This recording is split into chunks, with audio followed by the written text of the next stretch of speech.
أعوذ بالله من الشيطان الرجيم بسم الله الرحمن الرحيم اللهم صل على محمد وعلى آل محمد السلام عليك أيها النبي ورحمة الله وبركاته أمي لجل كلا بلا جلين فو دنيا تي في سانفي بي سوغمدينا أمبال ما من بامولو بي نو يانغا انفيتي ودي الشيخ بايسا دوكوري no de anga cheikhu a cheikh yakub doukouré faqirullahi o denge nala sonama bi ñingal bamulu ka a seme ala o jumaye jien tabulu be tugu mina bi jien chelenu foka kena fo wajulu kawte kan nafake adun fora an ka mantu inde makafo kuntum khayra ummatin ukhrijat linnas تأمرون بالمعروف وتنهون عن المنكر حكمنا الشيخ بايسا دوكوري السلام عليكم ورحمة الله وبركاته وعليكم السلام ورحمة الله تعالى وبركاته شيخ بايسا إن شاء الله بسم الله أنت لينا تشير لا تشيني باركا بوينا كنا سرو أنغا جماني ينكونو وجل كرا أكاچا أراجو بوجلو كي أما أراجو وجل كومي أراجو لا amba e telela amba e kenoka karamago kon mu seko la tugo bela jelena nga jatemne min jero de kafo halbi amba fe adama dun kake tugumi jena ateka kan sagoye hokmana asawiya muni muni alhamdulillah a'udhu billahi minash shaitanir rajim bismillahir rahmanir rahim وصلاة الله وسلامه على محمد رسول الله وعلى آله الأطهار وصحبه الأبرار ربي اشرح لي صدري ويسر لي أمري واحلل عقدة من لساني يفقهوا قولي السلام عليكم ورحمة الله تعالى وبركاته وعليكم السلام ورحمة الله وبركاته الشيخ الحسن دانتي فولي بلبل أمبادي رما فولو نعم وكوفي فولي أمبادي أن لاجي جمع بلا جلما ومانا كي جين فونفا o kɔfɛ foli belebele an b'a di Dɔnniya TV a baarala bɛɛ lajɛlen a dɛmɛbagaw a kanuɲɔgɔnw cɛ o cɛ b'a kɔnɔ an bɛ foli belebele d'a bɛɛ ma an kɛlen kɔ k'an sinsin n'an danbaga tɔgɔ ye Alahu min n'ale de ye kow fɔlɔ ale de bɛ kow laban an bɛɛ ta ni fila bɛna tagata di Alaba min ma don dɔ an kɛlen kɔ ka salatu caya an ka kira kan Muhamadu alayhi salatullahi wasalam ala ko cɛba min ma wa ma arsalnaka ila rahmatan lil alamin diɲɛ bɛ cɛba min lahɔrɔma la bi ala ye cɛba min ci hinɛ ani kanda o kama diɲɛ ye o ko ye ɲininkali min kɛ vraiment ɲininkali nafama belebele don o de y'a to ne yɛrɛ b'a ye k'a fɔ nin ye walanda ye min vraiment a nafa ka bon kosɛbɛ kosɛbɛ et puis a kan ka diɲɛ maa bɛɛ lajɛlen intéressé anw ɲɛ b'a la bi k'a fɔ diɲɛ bɛ waati min na hakikatan tiɲɛni a barika bonyana waaziw bɛ ka kɛ su ani tile laseliw bɛ ka kɛ ni sira bɛɛ ye mais i b'a ye i n'a fɔ o de bɛ ka adamadenw jogo tɔ nɔɔni ka taa fɛ Allahu akbar muskilaba don mais an y'a ye a sababu belebele fɔlɔ an y'a segin ka taa sitani ma iblisa cɛsirilen don kojugu a cɛsirilen don a jijalen don parce que ale gɛnna ka bɔ sankolo kɔnɔ ko min kama ale b'o dɔn o sabu ye jɔn ye anw adamadenw de don parce que ala y'anw de bonya iblisa bɛ yen ala ka yani hinɛ kɔnɔ a ka bonya kɔnɔ a mɛnna danfɛnba tun don ala bolo jɔyɔrɔbaw tun b'a bolo mais ale b'a ye waati bɛɛ ala b'olu bila mɛlɛkɛw bɛ ka bɔgɔ dɔ de cɛ ka n'a tuntun bɔgɔ dɔ bɛ na tuntun bon Dante Alhassane ale ma o jate fɛnba ye o bɔgɔ kɔni ale tile kelen ma o jate fɛnba ye parce que a b'ale ka fisa n'o ye mais ja belebelew ka belebele ala fɛ yen anw ka bon kojugu a bɛ ka adamaden de labɛn tan parce que Muhammad bɛna bɔ kira bɛna bɔ an alayhi wasalam mais mun kɛra jigitigɛ ye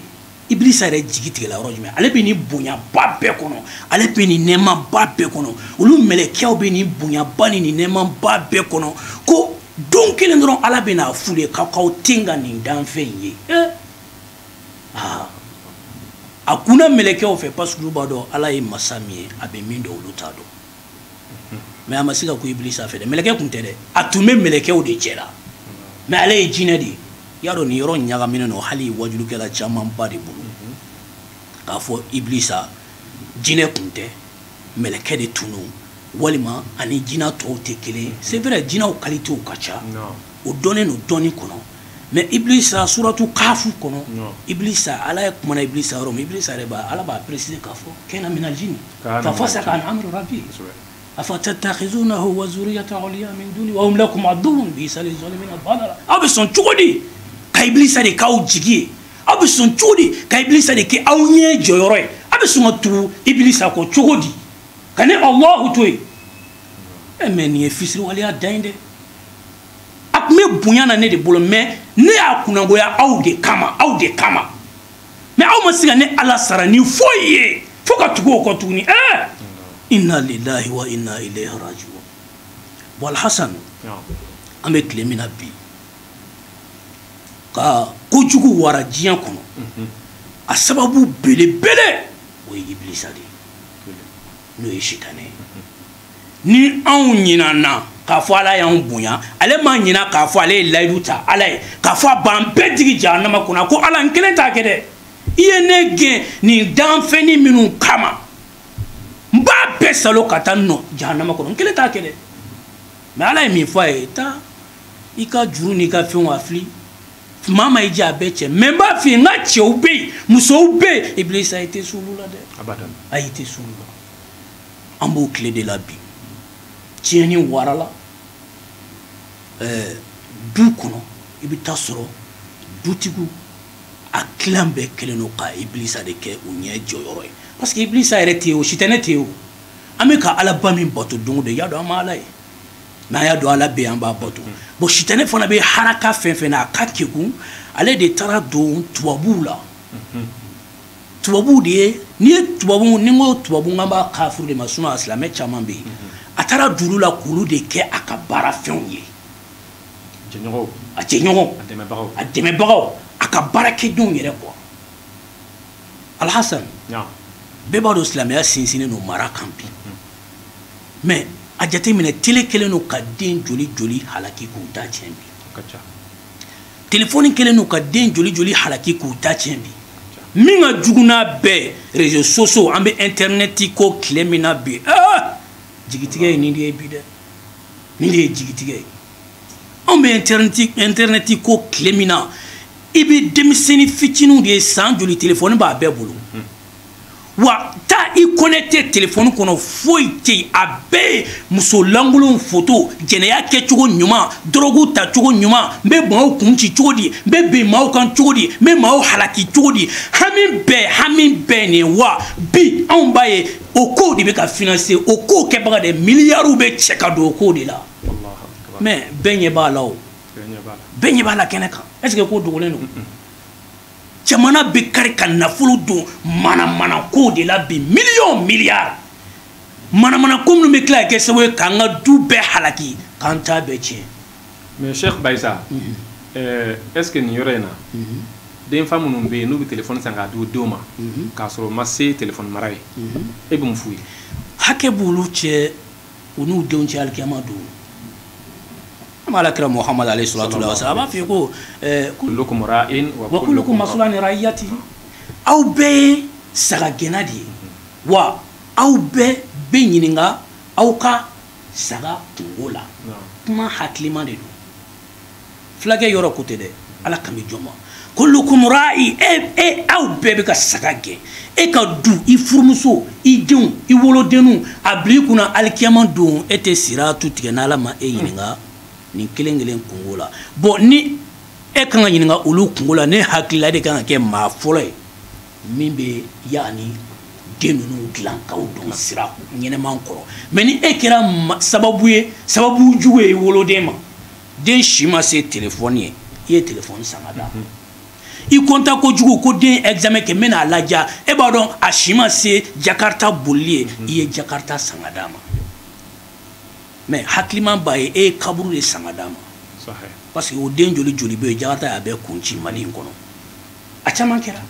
donc fa minnu b'o la ba minnu b'o la alikiyama don kungo b'u dala dɛ kungoba b'u dala o la Ala k'an kanda Ala ka yafa an ma an bɛ min da o kan weleli ka mɔgɔw wele ka taa Ala ma o de ye ko asulu ye o de ye hɛrɛ asulu ye o de ye yani diɲɛ yɛrɛ ka sabati ka sinsin a asulu belebele ye o de ye anw ɲɛ b'a la k'a fɔ bi diɲɛ laban in na o dɔgɔyara kojugu o dɔgɔyara alhasana an ka tiɲɛ fɔ an ni Ala cɛ wajulu dabɔra min kama Ala b'a fɔ kuranɛ kɔnɔ ومن أحسن قولا ممن دعا إلى الله وعمل صالحا وقال إنني من المسلمين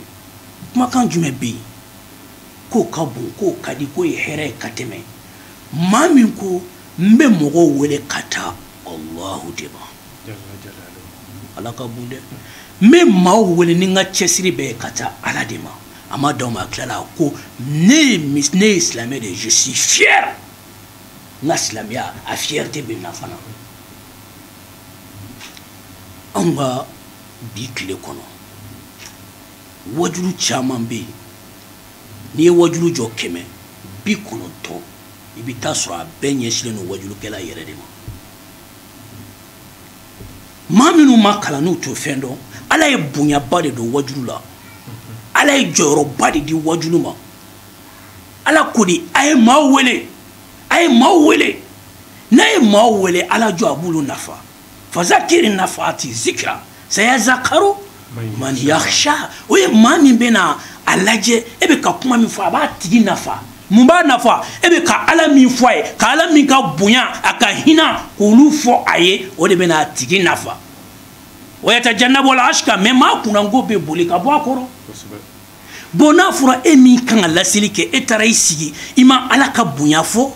ala be don tay mo fo ima kuma ala kan ema kuma dine kan e ka kuma be bulela ka fere ki da ki miri ka fere de ke ka piège de la be mesiga adama don bishi ku tulu bo chodi ku ke nga join anga bi wajulu klambe sigleno ni de kan nié dien tieni asabu bele do fli koro anga wajulu chamanta aklambe ngabu nga jambe doni bata mbese nante ara mali radio bamago ara zo lage ma jigitige dukolo sanfɛ ka tɛmɛ Bamako araso quoi wa a jigi tɔ tigɛ fo hina kalo ni yafa kalo sunkalo mana jɔ waati min jigitugu yɛrɛ waati min an kan k'an da ka yani tasi ala ka hina n'a ka bonyaw la ala minnu tɛ fɛn dɔn olu jigi ye dɔnnibagaw de ye mais n'a fɔra e mana arajo fɛn munumunu a bɛɛ ye kalo ka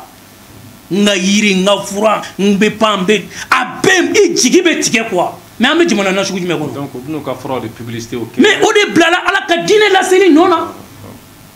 o de ye jigitigɛ mais bɛɛ ɲɛ t'a la est ce que galon don an b'a jamana kɔnɔ bɛɛ ɲɛ b'a la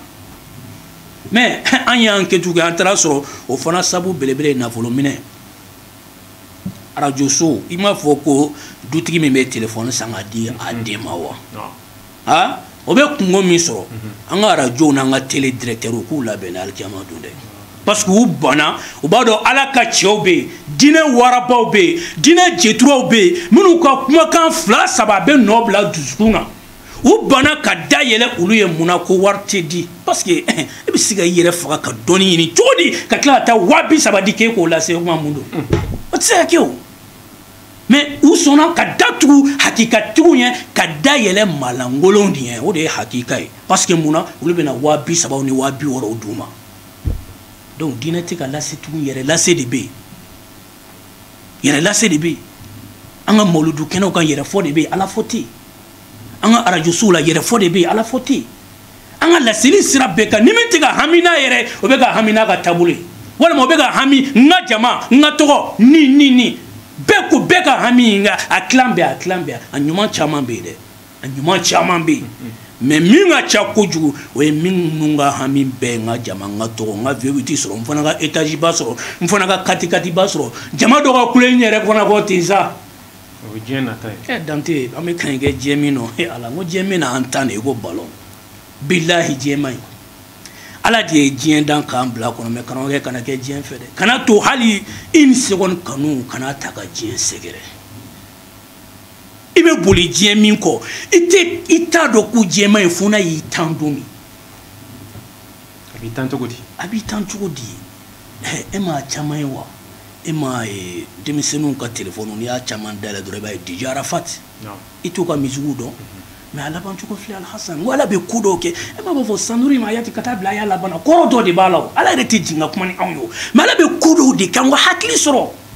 DJ Arafat ye tɔgɔ sɔrɔ a ye nafolo caman sɔrɔ bɛɛ bɛ denmisɛnnin caman bɛ ale de ladege u bɛ o de kɛ u ka ɲɛbila ye mais a laban na cogo di a bɛ nin diya ni nin bonya bɛɛ a bɛ ka moto de nun ta su fɛ a taara a yɛrɛ kun ci bilahi aliyu azim n'i tun ko a ma k'a bɛ sa dɔn a b'a f'i ye fa b'i la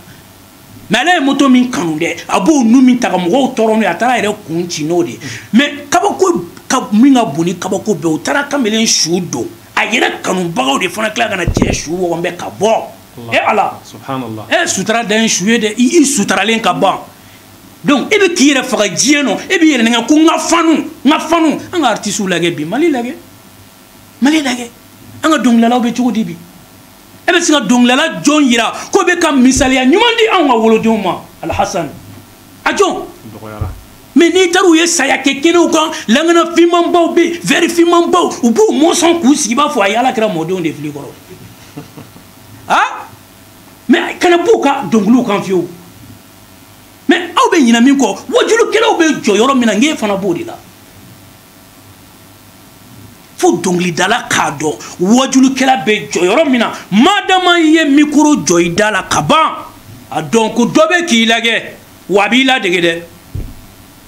mais e ka hami bɛɛ kɛra jɛnɛya dɔnkili jarabi dɔnkili kalo kan kɔrɔma tigɛli sinamusow bɛ bila ɲɔgɔn na artiste yɛrɛ tɛ succès sɔrɔ Mali kɔnɔ f'i ka dɔnkili bɔ ka sinamuso dɔw gosi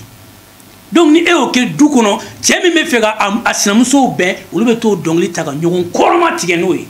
mais i ye mɔgɔw ka du ci siran ala ɲɛ ni kungo bɛ e da la a t'olu da la donc Alhasan a kuma ka ca mais problème belebele ye nin de ye an ka segin ala ba ma i ye ka kuma daminɛ ni aya min ye ala b'o de fɔ kuranɛ kɔnɔ kuntum khayra ummatin ukhrijat linnas ta'muruna bil ma'ruf wa tanhauna 'anil munkar mun y'a to anw ka bonya yɛrɛ belebele a sabu belebele dɔ fili kɔrɔ ala kira ka di ala ye ni danfɛn caman ye ala kira ka manton ka di ala ye kojugu mais ala y'a kun belebele dɔ fɔ an ye dɛ munna ta'muruna bil ma'ruf anw de bɛ ɲɔgɔn bila ɲuman na o y'an ka bonya sabu belebele wa tanhauna 'anil munkar an bɛ ɲɔgɔn gɛn ka bɔ kojugu la i n'a fɔ ala ko an ka kira ma yɔrɔ dɔ la ko wa kuntum ala shafa hufratin minan nari fa anqazakum minha anw tatɔ don jigi jahanama bilenba de kɔnɔ mais jɔn y'an kisi Muhammad alayhi salatullahi wa salam maintenant jigitigɛ ye mun ye ala de ko anw ka bonya la belebele a sabu dɔ ye an bɛ ɲɔgɔn gɛn ka bɔ juguman na an bɛ ɲɔgɔn bila ɲuman kan wa tu'minuna billah anw dalen don Allahu la mais Alhasan est-ce que bi anw bɛ ten silamɛw an ka ɲɔgɔn jaabi est-ce que anw bɛ taa an ka du kɔnɔnaw la ala anw ka bi diinɛ kɛra jigitigɛ y'an bolo anw ka bi sinjiya anw ka bi balimaya anw ka bi teriya ustaz y'a jigitigɛ barika bonyana e ma ye i b'a mɛn waati bɛɛ ko dɔ taara yɛrɛ fili babilekɔrɔnin ji la wa walima i b'a mɛn waati bɛɛ ko dɔ ye juru don a kan na k'a yɛrɛ faga walima dɔ ye tasuma i b'a a sabu belebele i b'a dɔn parce que kɔnɔ fɔ yɔrɔ tɛ maaw la tugun gindo fɔ yɔrɔ tɛ maaw la tugun hami dun filɛ problème filɛ n'a cayara ɲɔgɔn kan n'a cayara kojugu a bɛ exploser adamaden maa min n'i ka limaniya ma bon i tɛ minɛyɔrɔ sɔrɔ a la n'i m'i cogo dɔn e yɛrɛ bɛ jahanama san ka di yɛrɛ ma munna i bɛ t'i yɛrɛ faga parce que bɛɛ b'a dɔn yɛrɛ faga su jahanama direct don fo n'ala yafar'i ma bi e kan ka taa i jigi da i balima dɔ kan karisa ni kungo in bɛ ne da la ne ni nin cɛ ni problème min bɛ yen ne cɛ y'a kɛ tan a y'a kɛ tan a y'a kɛ tan a y'a kɛ tan vraiment a ye n tɔɔrɔ n bɛ fɛ ka n bila sira ni sira ɲuman ye walima ni n teri karisa cɛ a bɛ ka n minɛ tan n tɛ k'a faamu n bila sira ni sira ɲuman ye mais Alhasan i bɛ t'o fɔ mɔgɔ de ye min ye gindo marala ye maa min ye hɔrɔn ye wa maa min bɛ siran ala ɲɛ a bɛ se k'i bila ala ka sira kan ka tiɲɛ f'i ye mais depuis e b'o fɔli daminɛ a bɛ yɛlɛ i la fɔlɔ a kɔnɔ nin juguya a yɛrɛ b'a fɔ a kɔnɔ fo nin kun ka kɛ de a ye n sigilen don ni nin ye o bon Alhasan e bi ka gigo bɛɛ f'o ye o le k'o ka ala ka kumakan labato ta'muruna bil ma'ruf ɲuman siraw don a kɔrɔ an balimamuso tiɲɛ yɛrɛ la diɲɛ ye tɔɔrɔ de furu yɛrɛ n'i ko furu muso yɛrɛ lajɛ muso yɛrɛ tɔgɔ ye muɲu ni sabali ko bɛɛ bɛ k'i la dɛ e b'i ta fɔ ne ye ni karisa y'a ta fɔ ka jugu ni ta i bɛ ɲinɛ i ta kɔ dɛ wa diɲɛ sigilen don nin kan bi i wolodenninw lajɛ a kɛ Alahu kama ala min ko an ka furu kɛ furu ye fɛnba de ala lajɛ o de bɛ n'i sara la mais ayi a b'a f'i ye e bɛ sɔn ma cɛ k'o k'e la e yɛrɛ ta tiɲɛna o kamalenkɔrɔ non kana kɛ a b'i su k'i bila i furukɛ la n'o kɛra o du kɔnɔ mara tɛ yen jɔn y'a sabu adamaden jugu munna parce que gindo fɔ yɔrɔ tɛ yen tugun maa tila bɛɛ ka hami ye ka bɛɛ ta tiɲɛnen bi. Sheikh Bayisa ayiwa ni aya in n'an b'a kan kuntum khayra ummatin ukhrijat linnas yala aya in kan bɛ karamɔgɔw dɔrɔn de ma walima dutigiw fana kan ka baara jɔyɔrɔ fa. n bɛ ka o de f'i ye ala bɛ kuma n'an bɛɛ de ye o ala tɛ karamɔgɔw préciser o n'ala ko n go a kan bɛ aw bɛɛ de ma ta'muruna bil ma'ruf a m'a fɔ yɔrɔ la ko karamɔgɔ de ko aw bɛɛ de aw bɛ ɲɔgɔn bila ɲuman na a bɛ ɲuman fɔ ɲɔgɔn ye wa kumakan laban de ka girin n'a bɛɛ wa tu'minuna billah parce que n'i bɛ siran ala de ɲɛ i tɛ sɔn ka manamanakan fɔ i tɛ sɔn ka mɔgɔ su mais n'i ma siran ala ɲɛ i bɛ wali du ci i bɛ walimɔgɔw ka teriya fara i bɛ mɔgɔw se kungo gɛlɛn ma donc aya in kan bɛ bɛɛ ma an ka dɔn ala kira ka hadisa kelen no toujours an bɛ segin n'a ye kullukum ra'in a bɛ bilahi nin de ye ko kolo ye bɛɛ k'i yɛrɛ ɲininka k'a fɔ i bɛna fɛsɛ i ka ko kɛ ta la o la an ka segin ala ɲumanba ma an k'an jigi kɛ alaba ye yɔrɔ dɔ alaba b'a fɔ kuranɛ kelen in kɔnɔ walitakun minkum ummatun yad'una ila alkhair yad'una ila alkhair wa ya'muruna bil ma'ruf wa yanhauna 'anil fo maa dɔw ka sɔrɔ toujours fo maa dɔw ka sɔrɔ min waati bɛɛ u bɛ ala ko de suma ala ko de fɔ aw ye u bɛ sabali kuma de fɔ aw ye ala bɛ tan a ka bonya bɛ tan ni kuma nin yɔrɔ a bɛ ne hakili jigin an ka Sheikh Fakirullah Yakuba Dukure Alhasan cɛkɔrɔba in wallahi an ka dugawu kɛ su ni tile ala kan c'est à dire nin kɛlen don anw bolo fɛn dɔ ye ala ka ɲi ala ka ɲi ala ka ɲi an ye ko bɛɛ ye cɛkɔrɔba in na hɛrɛ an ye ladege yɔrɔ bɛɛ y'a la an ye ɲumanya ladege yɔrɔ bɛɛ y'a la an y'a ye a ka hayatu bɛɛ anw minnu y'a denw ye ne bɛ kabakoya la de quoi parce que ne taara adamaden bɛ se k'i ka diɲɛlatigɛ bɛɛ kɛ ni e tɛ kaye kunna bigi b'i bolo i bɛ sɛbɛnni la walima i bɛ waju i kɛ o kɛ kaye ba ye sɛbɛn ala ko dɔ de la kulo miskala zarati a t'a bolo wa ka kuma bɛɛ a ye baara kɛ ala kama a y'aw ɲɛsin ala ma a ye jɔnw sama ka n'u di ala ma a ye ala de yira maaw la a ye diɲɛ kanu bɔ maaw dusukun na ala nin kɛra anw ma ɲɛ jɔyɔrɔ ye cogo min ni bɛɛ tun y'a kɛ nin cogoya la fo diɲɛ b'a yɛrɛ sɔrɔ nin kɔlɔlɔ kɔnɔ donc ala k'a mɛn an kɔrɔ ala ka yafa an ma donc nin bɛɛ ye alaba ka kuma de an ka ɲɔgɔn lamariya ni ɲuman ye an ka ɲɔgɔn fatani ka bɔ juguman ma o la waati dɔgɔya kama inshallah an bɛ kuma suruya k'a fɔ ala ka se kɔnɔ an tɛna faama ni walanda ninnu inshallah taala ladili minnu bɛ k'a kɔnɔ an b'a ɲini ala ba fɛ ala k'an nafa mal hasan komi ala kira alayhi salatu wa salam a ka hadisa dɔ bɛ yen an b'an da don o la dɔɔni hadisa min ni muslimu y'a langale abu hurairah ta y'a fɔ a ye mais a bɛ muslimu ka fɛngɛ de kɔnɔ ala kira alayhi salatu wa salam k'a ko man da ila huda kana lahu min ajri mislu ujuri man tabi'ahu maa min ni e kɛra sabu ye ka maaw wele ka taa kan d'a ma k'i k'a dɔn e ye maaw weleli min kɛ ka taa kan d'a ma maa minnu bɛ e lamɛn ka tugu e kɔ e bɛ baraji min sɔrɔ i ka maaw weleli la olu b'a baara kelen min kɛ ala ko k'a bɛ tila k'o fana baraji ta k'a di e ma n b'a f'i ye ala ye hinɛ dan n'i ko Allahu dɔrɔn hinɛ ko kuma banna hinɛ dan y'ale i ma Ar-Rahman mais laɲini dɔ bɛ kuma in kɔnɔ a ko o maa ka baraji bɛ ta k'a di e ma la yankusu zalika min ujurihim shay'an k'a sɔrɔ e ka mɔgɔ ninnu ka baraji fɛn tɛ bɔ a la dɛ u ye baraji min sɔrɔ a dafalen bɛ d'u ma mais o ɲɔgɔn de k'a bɛ tila k'o bɛɛ ta e n'i ka baraji bɛ ka tila k'o fara e kun o ye hɛrɛ ye mais kuma laban ye mun ye a ko wa man da ila dɔla a la ten maa min ni e ye maa wele ka taa kojugu ma fili ma i n'a fɔ a ɲɔ yɛlɛlen don Mali kɔnɔ bi diɲɛ kɔnɔ cogo min bɛɛ ɲɛ b'a la bɛɛ ɲɛ b'a la an bɛ ka ɲɔgɔn wele dɔnkilidalaw bɛ ka maa wele ka taa dɔrɔgu min jɛnɛya suyɛni ka valeur don jarabi de la jarabi jɛnɛya a bɛ wolo jɛnɛya la fɛn min bɛ jɛnɛya la wala ko an kana gɛrɛ a la ka jango k'a kɛ mais e de kɛra o a bɛ fɔ tubabukan na cogo di e de kɛra k'o publicité e de b'o k'i ka dɔnkiliw kɔnɔ han n'i taara an ka yani publicité gulɔw de publicité donc maa o maa y'a ye sigi n'a ye wallahi maa o maa bɛ yen k'i bɛ ka maaw wele ka taa kojugu dɔ kɛli ma o jurumu belebele bɛ e kan o dɔrɔn tɛ dɛ maa o maa bɛ tila ka o kojugu kɛ k'e kanu i ka fani fɛn fɛn b'a kɛ lahara don a bɛɛ ka jurumu dafalen ala bɛ tila k'a ta k'a to e kun ala k'an kisi o ma o ye kisi yani o ye taaciyɛ ni halaki ala ka ne n'aw bɛɛ kisi o ma ala ka yafa ne n'aw bɛɛ ma ala k'an bɛɛ lajɛlen ɲɔgɔn k'an sutura inshallah alhamdulillah Cheikh Bayisa Doucouré k'i fo ya rabbi ala ka sigi wɛrɛ jira an na amin ya rahman k'an lamɛnnikɛla bɛɛ lajɛlen fo wassalamu alaikum wa rahmatullahi wa barakatuh